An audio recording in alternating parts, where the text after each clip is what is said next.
جربت تاخد الجامعة معاك البيت قبل كده؟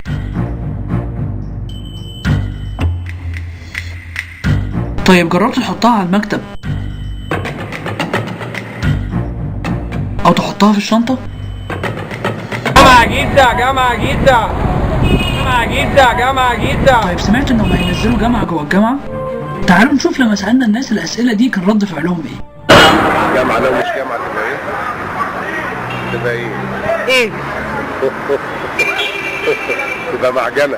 الجامعة تبقى مش جامعة، تبقى فوضى. يعني ايه نزلنا الجامعة جوه الجامعة؟ لا السؤال مش فاهمه بصراحة، يعني ايه ننزل الجامعة جوه الجامعة؟ لو انا راجل ذكي ممكن اخدها معايا البيت.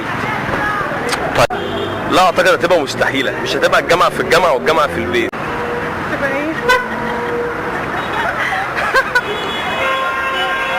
حاجة كده ملهاش معنى، حاجة ميكس كده خليط غير متجانس من البشر.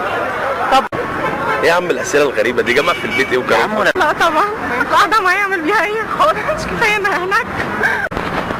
لو جامعة مش جامعة يعني هتبقى وكر عياذا بالله بقى. وقت لا عبارة عن ايه يعني؟ مثلا ممكن اي حاجة تتسمى باسم جامعة، اي حاجة ممكن تطلعيها تتعمل مثلا بجامعة، مثلا زي ايه وزي ايه وزي ايه. يعني مثلا يعني انت اي منتج ممكن يطلع يبقى باسم الجامعة.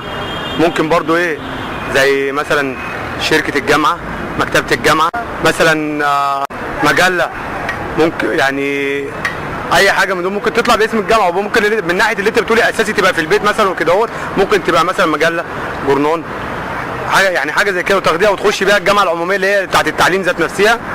وممكن برضو تاخدي المجله ديت وفيها برضو حاجات وكده وتروحي بيها البيت وتروحي بيها في اي حته.